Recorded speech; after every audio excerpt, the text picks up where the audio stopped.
metacognitive skills. A novice is more of a average performer, high level of motivation, average level of comprehension, and limited metacognitive skills. And then the beginner is low performer, so it's low level of motivation, so usually leads to learn helplessness, limited level of comprehension, and few metacognitive skills. It's very important that even before someone is able, to start looking at metacognition, you need to be able to assess. I've been talking about self-regulation for, all day. The first level that everybody needs to look at as a teacher or an EA or whoever works with the child, when I talk about behavioral engagement, that's the first step that you need to be looking at. So when we look at behavior engagement, we're looking at how the student will behave, what's his or her action during the learning process, not before you start teaching or not before in between transition or after an activity, is while they're supposed to be performing. So you need to be looking at on task. So working on the learning, what are they doing? What kind of strategies are the students using while they're working on a task? So the on-task conversation would mean talking to someone about the learning. These are all skills prerequisite in order to be able to assess metacognitive abilities with a child. The off-task conversation, so talk about any other subject, so trying to be able to make any links between what they've just learned with past knowledge or anything they've learned in other courses, and on-task solitary behavior, so any behavior that did not involve working on the learning or any other individual, such as reading a magazine or whatever they're doing online. So being able to take initiative. So really, when you're looking at behavioral engagement, you're looking at some of the executive functioning. Can they initiate? Can they spontaneously find their own strategies? And are they able to engage in activities? So staring into space, putting their head on the desk. We also see that with some of the students, and gaming the system. So guessing without reflection. So this is the first element of self-regulation that will lead to cognition and then metacognition. When we talk about emotional engagement, we're talking about the ability to, the dimension of the learner engagement with the student's emotional response to learning. How are they reacting to your teaching? How are they reacting to their peers? And how are they reacting themselves with regards to their performance? When we talk about emotional engagement, it also involves the affective and emotional relationship of the students with the subjects, with the teacher, and also with peers. So you need to be looking at all of these elements because emotional engagement also relates to task values. We keep saying, oh, the student is not motivated, or, he doesn't want to do the task. When we talk about emotional regulation, emotional engagement, we're also looking at the value of the task for the student. So if you're talking about an expert student where it's easy, for sure they'll engage, for sure they'll do it because they're getting really good vibes out of it. But if you're trying to do the same thing with a novice or a beginner student, with the task value, if they've been, if they can't succeed or don't even know how to do the task, well, don't expect or don't guess why they're putting their head on the desk, or they're not trying to avoid or trying to, stop any form of teaching. So that's what we mean by emotional engagement. It's not the ability of a child to say, I'm sad, frustrated, angry. That's the expression of an emotion within the context. Emotional engagement is the ability of a child to assess, modulate how they respond to the task, what value they put on it, because then they will put the energy in, what we call effortful control, meaning with self-regulation, any child will try to reach an objective if the effort is worth it. So if they know already from the get-go that they're not going to succeed, they're not going to invest any energy because it's limited. And then What we call cognitive engagement is the mental effort and thinking strategy that students do develop, all to the different level, through the different year. So don't be fooled because deep cognitive engagement involves elaboration process, while shallow involves more rote memorization and other strategies that engage in new information or more superficial ways, rehearsing and rereading, for example. So there's a difference between cognitively being engaged and what we call rote memory, just memorize the facts and then provide that through imitation or through short-term performance for the teacher. So there's no real learning out of it. There's no real cognitive engagement. So they're giving you the strict minimum based on experience, based on the history of that student, or based on the value of the task according to that student, which explain why there's also a lack of consistency with regards to different subject and also the energy that a student will engage when it comes to um, any form of task. So the engagement indicators, what you should be looking at. First one is the autonomy level. So that corresponds to the ability of the student to study at home independently and to make decision without the continuous intervention of the teacher. So already now you can start thinking at your class, how many are really independent and they're really able to perform. Execution, that's another key element when we talk about engagement. Execution is identified if the student does the activity proposed by the teacher in the classroom. Is he or she capable of doing that? Social component, identify when the student does have good relationship with both the adult and the peers. The delivery, meaning the performance. So the student does not do the activities, but they always happen between deadlines. So they're late, they don't know how to organize their stuff, and they don't respect any form of deadline. Because to be able to respect a deadline, that means cognitively you need to be aware of time, you need to be able to anticipate how much energy that project will require, or that activity, or that task. Any person that doesn't know and doesn't have the skill will always either start way too soon and they don't have all the information, or wait at the last minute and then they'll perform because all of a sudden they realize that the deadline is tomorrow or in 2 days and they haven't started anything. So they can't plan, they can't organize their thoughts, and they can't chunk the information to make sure that every day they do a bit and then at the end they have the end results. And then we're talking about participation of. So these are key elements that should be assessed every day by any teacher in any at any level, is the engagement level. That will guide you into the your activities, but also will guide you into how much energy that these students are willing to put in. There's also collaboration, cooperation, questioning, and organization of the environment. These are all key factors that we need to look when we talk about engagement. So that's the baseline of, even before starting to talk about metacognition or about cognitive ability of any student, is how long does it take for your class to engage behaviorally? If you have to repeat yourself 3 times, 4 times, 6 times, don't go further. That means the engagement behaviorally is not even there.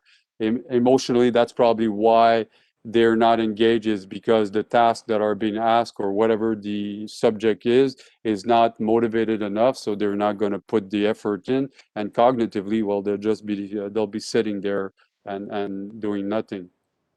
So what is the difference between self-regulation and metacognition? Self-regulation is the super construct that leads to cognitive abilities and that will lead to metacognition. You cannot teach metacognition skills if the student did not get to a point where self-regulation is stabilized. What I mean by that is that the student is able to self-control, the student is able to regulate their emotion, and they're also able to have self-discipline. What I just talked about, the 3 levels of engagement, that's what we call self-discipline when it comes down to learning. So it is regulation of the cognition, the motivation and emotion, and the metacognition is a key process which helps, with the cognitive abilities. They're not different and they're not the same thing.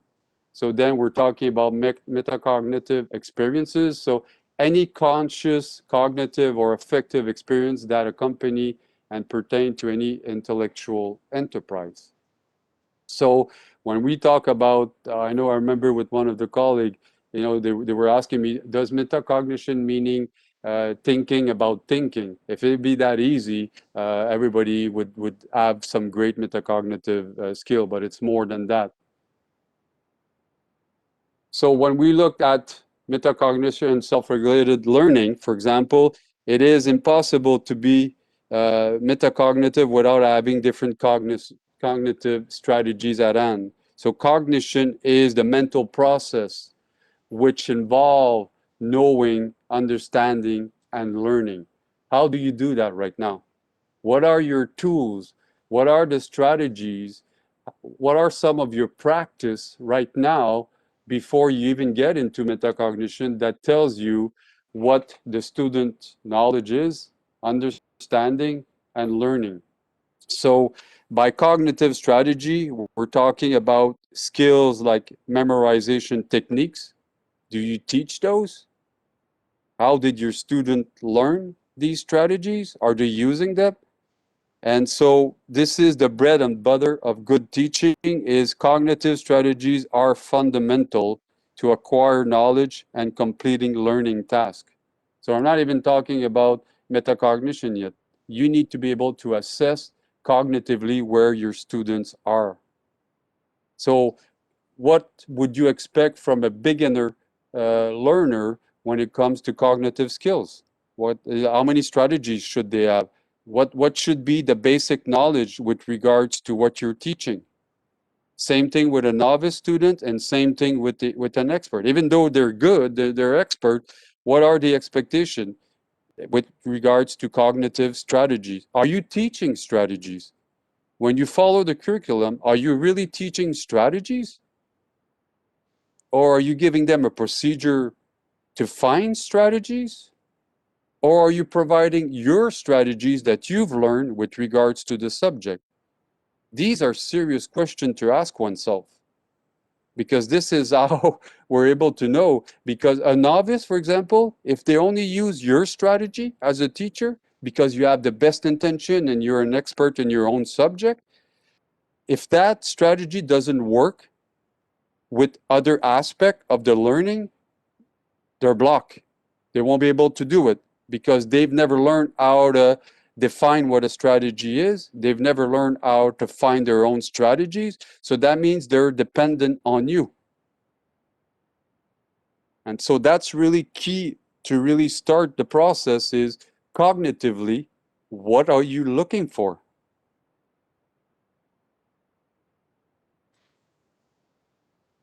When we look with the same component now, after you get a certain level of knowledge. So if you're a beginner, let's be honest here. If you're a beginner or a novice, when we talk about metacognition, is ways learner monitor and purposefully direct their learning. So that means that metacognition is whatever you taught me, whatever I know, all the strategies, all the procedure. That means that at this point, I would have a toolbox that's full, and then I'm going to start, using metacognitive strategy. So these strategies we use will monitor our learning. Are we on the right track? Or did I misunderstand what's happening? Will I control my thinking pattern? That means judgment. That means discrimination of the information. That means working memory. Did I keep the right information to be able to complete that task right now? Or am I mixing up all that information and the bottom line, I have no clue what I'm doing? So the control of the cognition, such as checking that our memorization technique are useful, and selecting the most appropriate cognitive strategy for the task we are undertaking now. So that's the difference between a cognition and metacognition. So if you don't have any knowledge, don't waste your time trying to teach them metacognition because they're lacking the basic, which is what is the knowledge level of the student. So that's the difference between cognition and metacognition. People tend to sometimes mix the both. Um, so if you look at what metacognition entails now, we have what we call knowledge of cognition and we have regulation of cognition. So knowledge of cognition, it's what we call declarative knowledge. So it's knowledge related to self-efficacy. It's the learner knowing their strengths and weaknesses, what they've mastered, what they've met with maintenance and habituation, as compared to a beginner, for example. When you talk about knowledge of cognition, they'll always say, well, I don't know. Well, I'm not good. Well, I'm stupid. Well, madam, can you help me? This and that. So they will always rely on the adults' regulation to guide them. They don't even know what they're good in or not because we've never really stopped ourselves at looking. Procedural knowledge is the ability to use a strategy. How do you know if your students are able to use a strategy? Think of what you're doing right now. I don't need an answer. It's not the purpose. Procedural wise is how do you know that students are able to use the same strategy or use different strategy, when to use it, how to use it, and when to stop using that strategy because it's not the right one. And then we have what we call conditional knowledge of cognition, is to know when and why to use a specific strategy. This is what we mean about knowledge of cognition. When you add self-regulation into that, then you're really looking into executive functioning and the ability of a student to regulate their behaviors and their emotions. So now they should be able to plan. Planning means what are the steps that I need to follow before starting a task? You should be asking the student that. How will they monitor their performance when they do engage in a task? That means the intentional awareness of one thoughts or attention on the task itself. Controlling, that means using cognitive inhibition to constrain thinking, because some of the students, when they start really being anxious or not knowing, they start pouring in all sorts of ideas, all different strategies, and it becomes overwhelming. And then they will make the wrong decision or they'll just abandon. And you'll see that a lot of kids all of a sudden, they will throw their stuff, they'll erase everything they've written, they'll ask you because all of a sudden the anxiety and the lack of skill really has an impact on their ability to control their thinking pattern because they're strongly influenced by their insecurity and by the fact that they're limited with regards to knowledge and also with regards to strategies. So when people talk about metacognition and when I work with them in the classroom or through coaching, I always ask, what are you aiming? What are your objectives right now with the students you have in front of you? Are you talking about knowledge or are you talking about regulation of the cognition? Because evaluating at the end is to be able to look at your work, look at the strategies you've used, look at the outcome, and then ask yourself, did I succeed? If I did, what went well? If I didn't, what went wrong? And this is where regulation and self-regulation really plays a big role. This morning I talked from, with the using play, and after that I talked about the different profile. But this is what self-regulation is all about, is you use it all your life with different level all your life. So it starts with behavior, then with emotion. Now we're talking about using self-regulation to manage your thinking and manage how you use that thinking. So metacognitive knowledge, when we talk about knowledge of a person or self-efficacy, for example, I do that also with adults. Self-efficacy is I have the strong belief that the knowledge that I have right now is very helpful, and it can, guide me to fulfill what I'm supposed to be reaching for, all the objectives, all the outcome.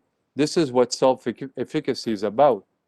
So that means that you should be able to verbalize what you're good at, what you're having difficulty.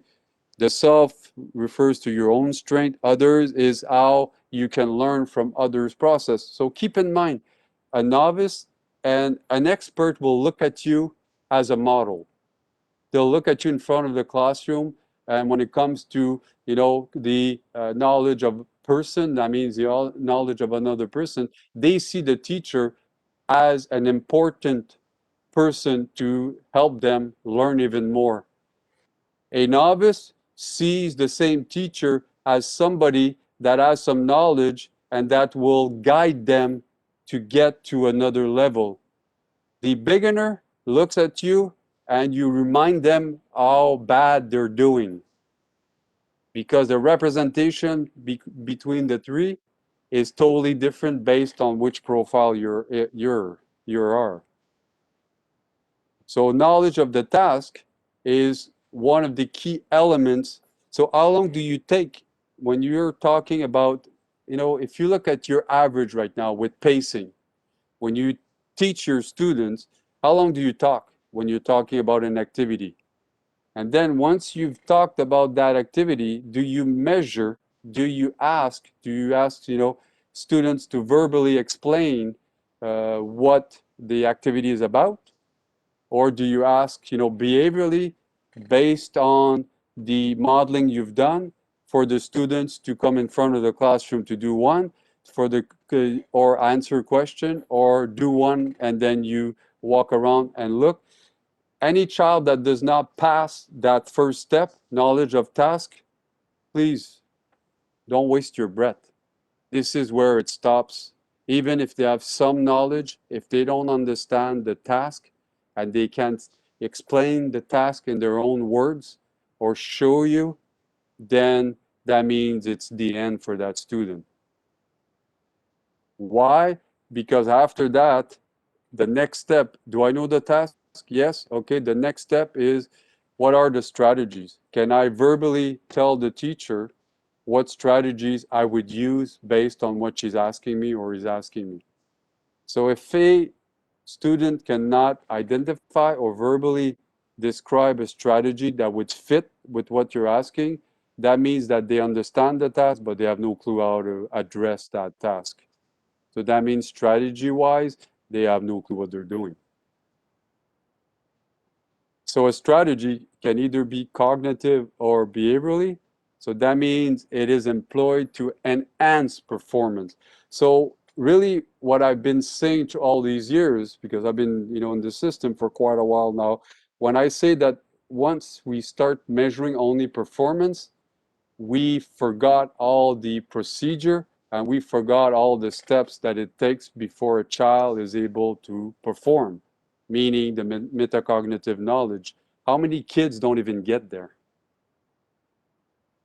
And that's the key factor that we need to be looking at.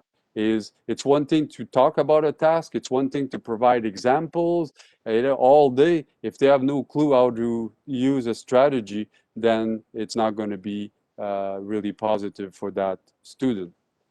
After you do that, so knowing the task, knowing the strategy, the biggest problem with, I'd say probably more than 80% of students, including at the university level, is the planning part.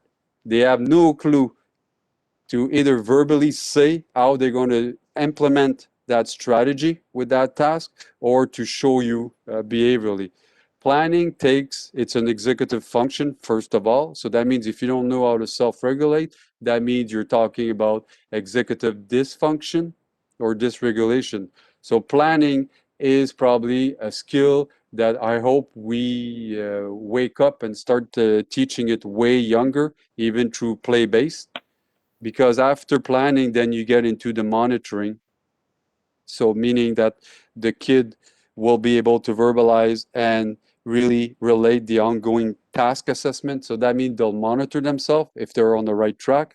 They'll look if they're making any mistakes. They might stop. I mean, they might be able to modulate their behavior and say, whoops, I don't understand. I think I'm going on the wrong track. Ask for help or go to seek a resource to look at it or ask a peer or do something. A beginner and a novice, they go straight. Even if they're on the wrong track and they have the wrong answer, they keep doing the task and they'll go show it to you and they'll raise their hand because they don't know how to monitor their performance. And then that leads to control. So when you look at control when it comes to metacognition is, can the child relate any type of change that he or she has to be doing in results to cognitive monitoring? And then we have evaluation. So think of executive functioning. Executive functioning is the ability of a person to identify a situation. Based on that situation, they will identify the best strategies or where are the best options in front of me right now. Based on these options, I will choose the best strategies that I think by anticipation that will help me, reach that goal or get the positive outcome. Once I do that, then I need to monitor how much energy it's going to take to be able to do that. And then I will put it in place and then I will reassess. So that's what problem solving is all about. When we talk about metacognition, I've just given you the recipe that we should all have in our mind each time we teach a task or an activity or we talk about a subject. If we don't follow these steps, we're losing kids each at each level.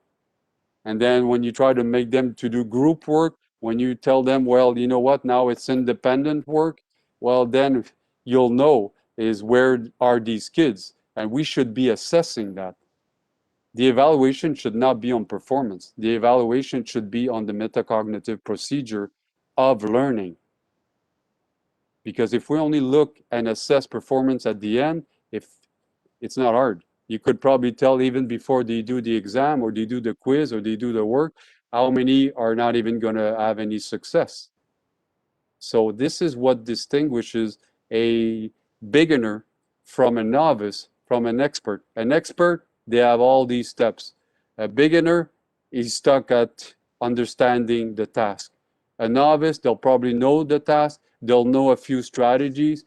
They are starting to learn how to plan. So if you chunk the information, if you guide them by, telling them each step to take, then they will learn planning and then hopefully that will guide them. But the only population that would succeed on any form of exam or any form of performance are kids that have all these different steps.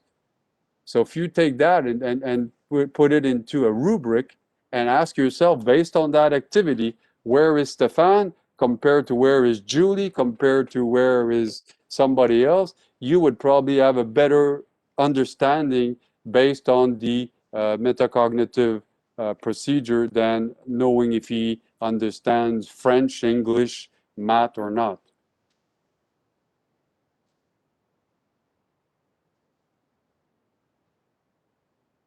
And that's why we're losing so many students because of what I've just talked about. The end results is what we call emotional and motivational regulation. Unfortunately, any students that cannot follow the pace, that cannot execute all the different steps, all the different procedure, will have some real emotional issues, and that has a direct impact on motivation. Because motivation is a psychological end result based on my perception that I can have success or not, based on personal schema, based on personal experience with that type of task in the past, or anything that has to do with metacognition.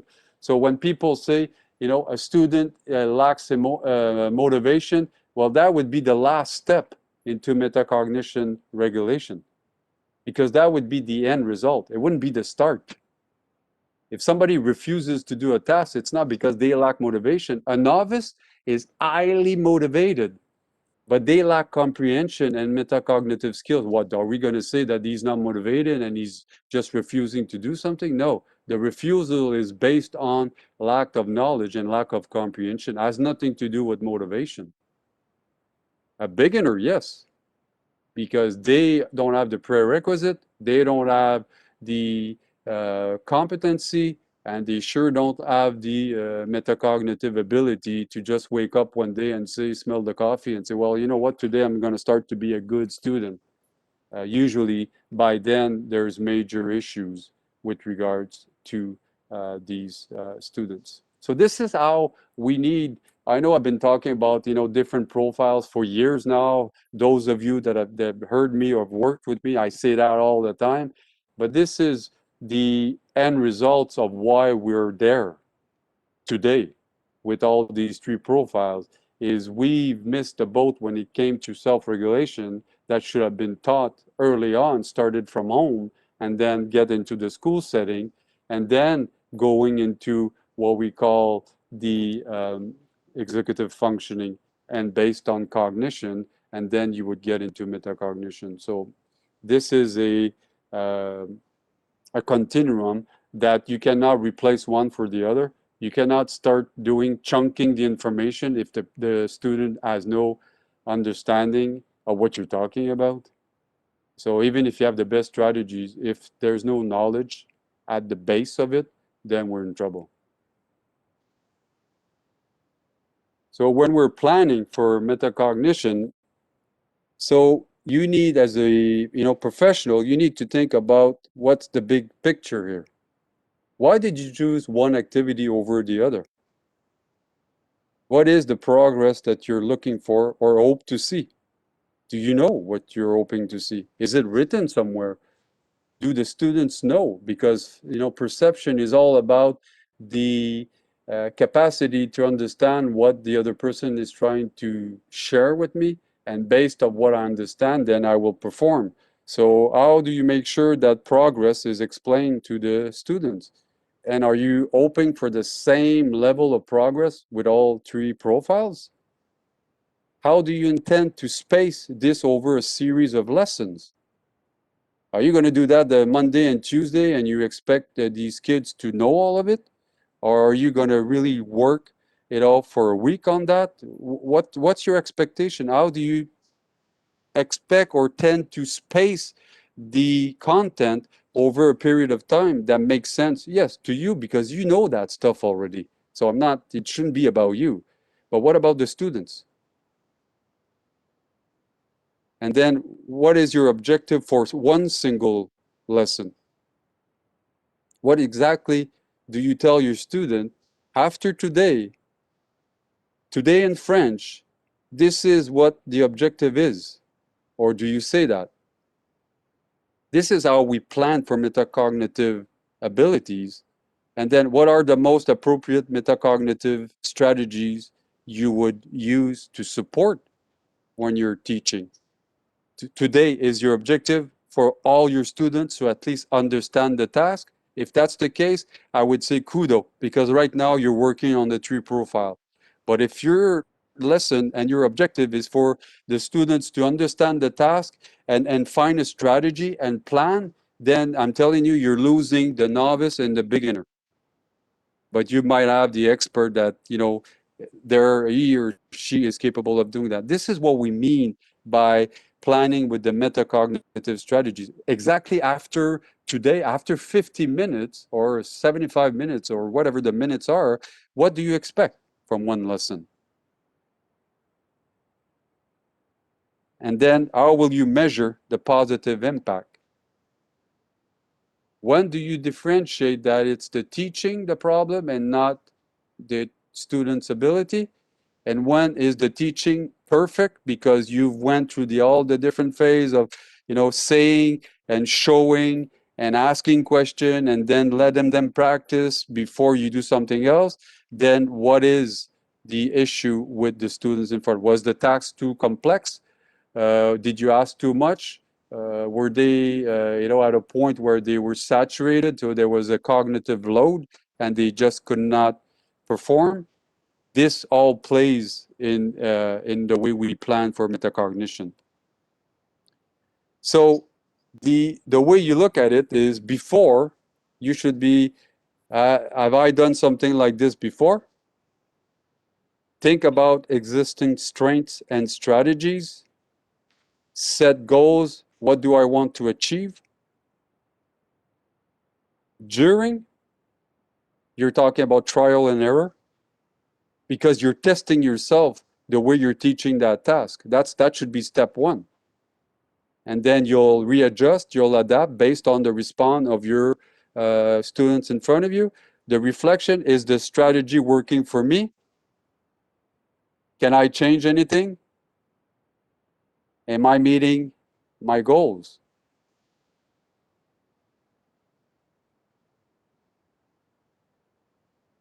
After, what worked well?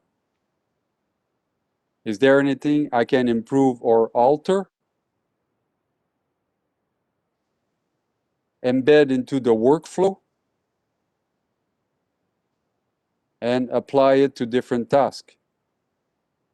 Once you've identified the way your student works, the way your student respond, where they're situated, so then you're able to expect from a beginner just the understanding of the task.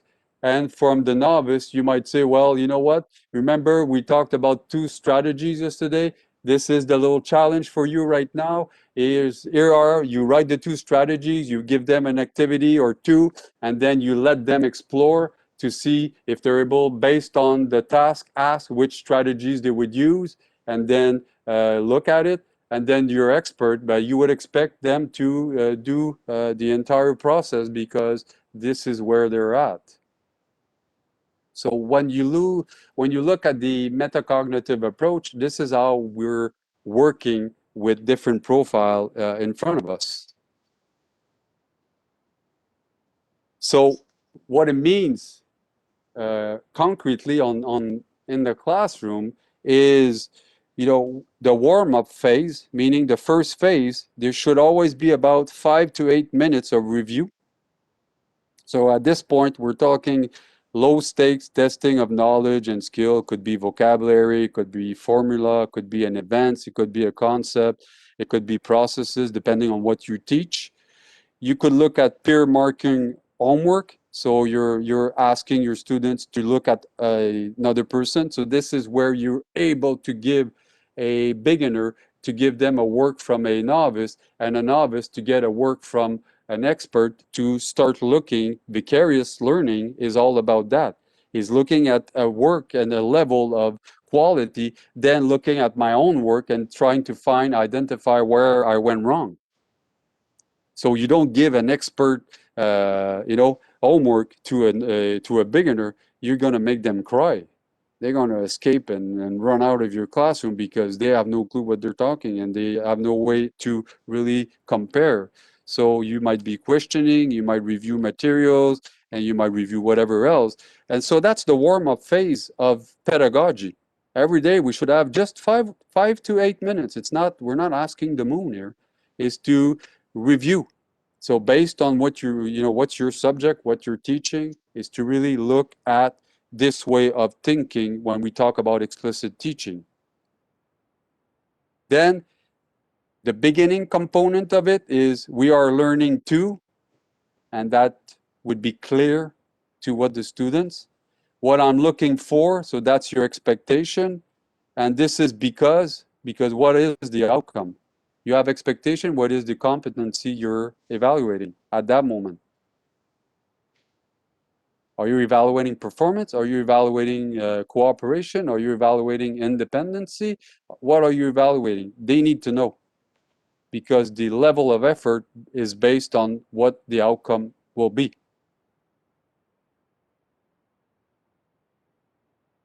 So then you get into what people call modeling. So I do, we do, you do.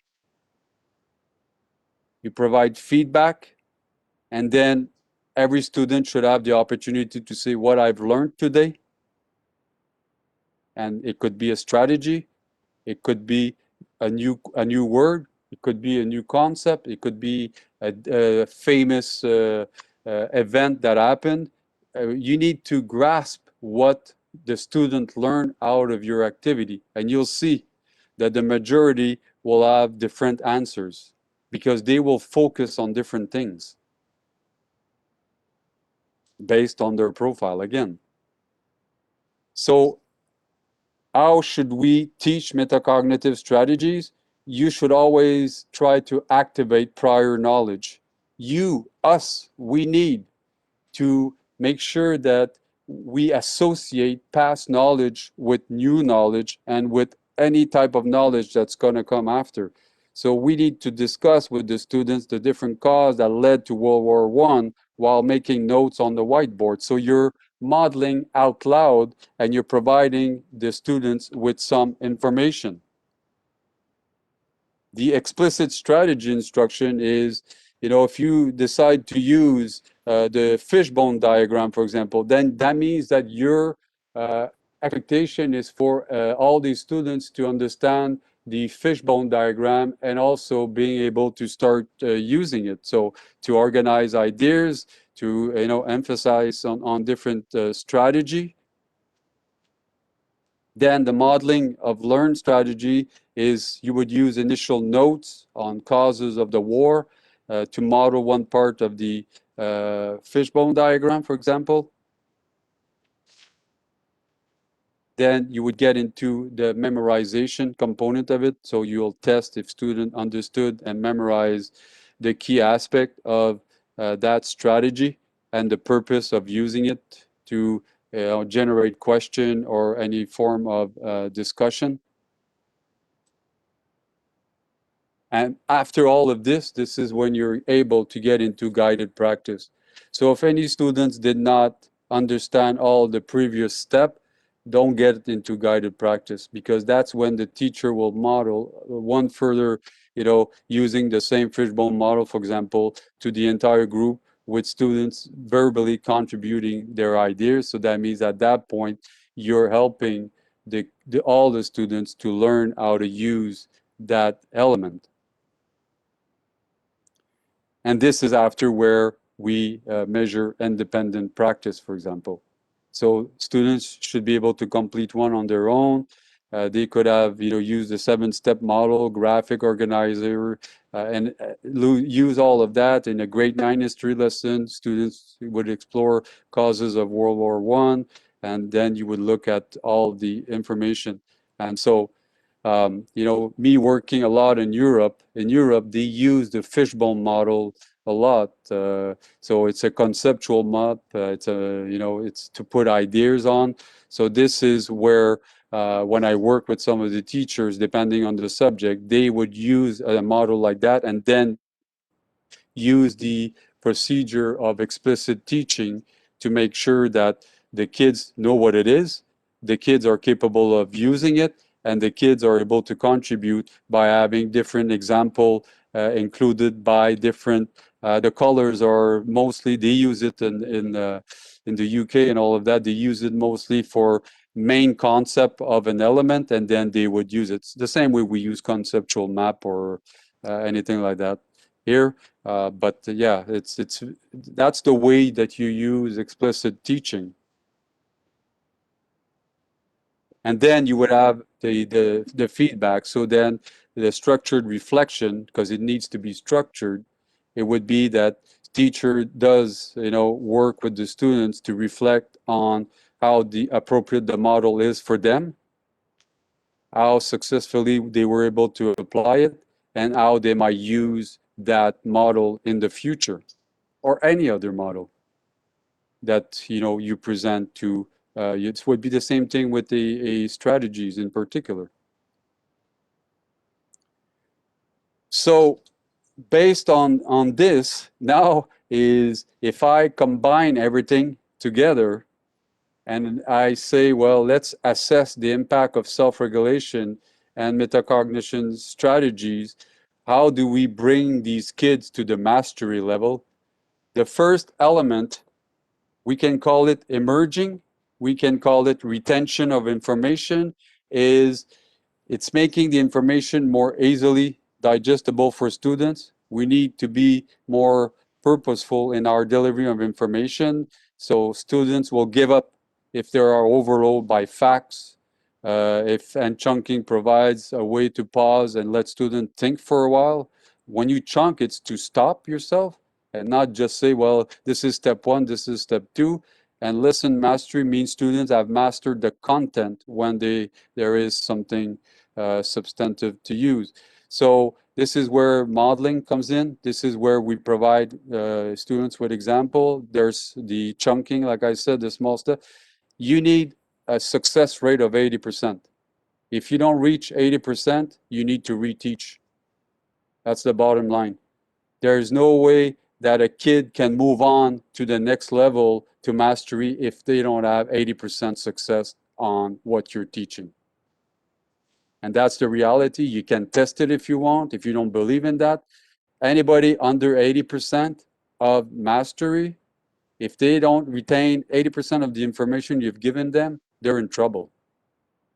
You need to reteach. 50%, it would be like, I know 1 out of 2, so that means you might as well give me, so then the retention, so emerging, retention, same thing. Modeling with increased questioning, provide work example with different standards, provide scaffold on different joint construction through supervision and guided practice. Again, 80% or reteach. Then we're talking about generalization. It's crazy how people jump defer the emerging ability of a child, the retention, and then everybody talks about generalization because they've taught a course for 2 days. They're already looking for generalization of the student. That's crazy, because through the modeling, this time it should be turned around. It should be the student modeling what they're doing while talking out loud, and you're evaluating if they understand. And then they could explain all the planning they've done. They could do independent practice with some monitoring. They could have peer instruction, cooperative learning. And again, under 80%, we have to reteach. That means it's not generalized. I mean, they're doing it in one classroom and not the other, or they're not transferring that at home, or they're not using these strategies or these skills. And then you're into mastery. So mastery is when it's independent practice for overlearning and independent problem solving with novel context or content. So they're ready to move on, to have something else, to have new knowledge, and they're able to continue. These are the steps that we need to be evaluating to make sure that we're bringing the child to the level of mastery. If they're not there, then the next teacher starting in September, they need to be looking at reteaching previous knowledge. So practice testing is a good strategy to do that. Distributed space practice. So implementing a schedule of practice over multiple weeks. The working memory, if you teach something, 2, 3 times during 1 week, they'll remember for about a week. If you come back to it, then the week after, they'll remember for about 2 weeks. If you, after 3 weeks, you come back to it, they'll keep it in their mind for 6 months. And that's what mastery is all about.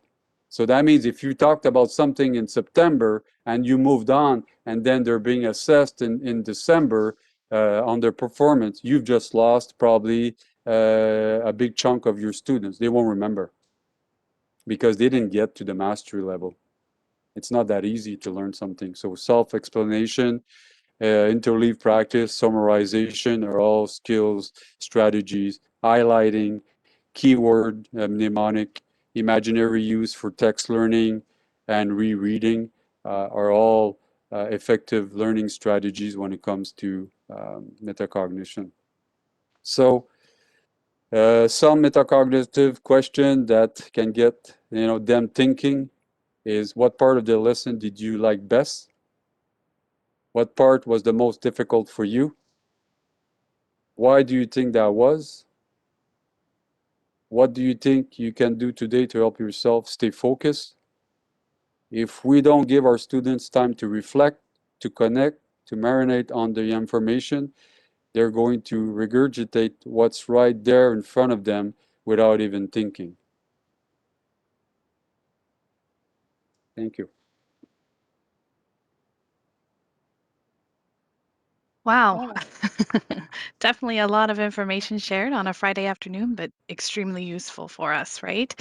So thank you, Stefan, for providing us with some key considerations about the three different types of engagement, and more specifically, how cognitive engagement relates to metacognition and self-regulation. The content you've shared today offers us a variety of metacognitive strategies to support students in their learning and is definitely relatable to students, to working with students with different profiles. So thank you. So now we have a question that came in over the course of the session. So the question is, what are the best activities to do in the classroom to get our students ready for the metacognitive stage in kindergarten? So any in the kindergarten level, any object, any opportunities for a child to take initiative, any opportunity for a child to learn, like I said this morning, with pointing, gesture, any motivated activities will lead to metacognition. When you ask them verbally to say their plan with the toys, what are they going to do, how much stuff do they need, and all of that is really key elements that will both develop self-regulation, executive functioning, but also start teaching them of understanding. And then if they do role play and if they get to a level of play where it's at, then they will learn also to plan their activity in advance. So at kindergarten, you should always ask students, if it's during carpet time or any time, what, how they're planning to use the object. What are they planning to do with that object? Do they need somebody else, or are they going to play by themselves? Why are they going to play by themselves? So it's really to question any interest they have to be able to build that capacity for these young future students to learn the metacognitive skill. So they need also to be exposed to different form of engagement, so behaviorally, emotionally, and cognitively, because without cognition, without any form of knowledge, then you would have to make sure they do. I've said it. I've been, with the play base for multiple years now. Any day, every day, they should be working. There should be at least two activities specific to developmental domain: visual, spatial, sensory motor, working memory, attention, and all of that, because this is how you start working your way up for these kids to have executive functioning skills and then metacognitive abilities to use strategy. So if they have a conflict with another kid, then make sure that you guide them through the process so they can learn and so they can build their self-efficacy with regards to dealing with excitement, or dealing with disappointment, or dealing with any form of activity. Great, thank you for that. So now we'll just take an opportunity to open the floor in case anybody has any last minute questions. We have about 4 minutes left, so feel free to ask a question.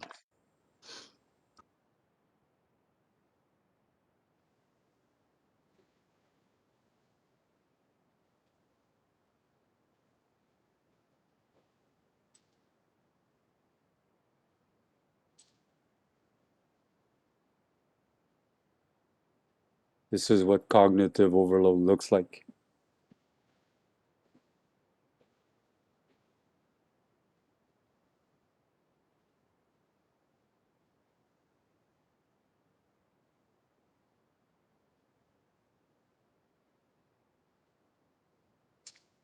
Okay, so I guess if we have no more questions, then thank you for being here with us today and for participating in today's learning. And a big thank you to you, Stefan, for your time today and sharing your expertise and knowledge around self-regulation and metacognition. It's been a great day for us for learning. If you guys think of any questions at a later date, please don't hesitate to contact us or add them into the Google Doc. And just a friendly reminder that it's been recorded and it will be on the eHub. So have a great weekend, everybody.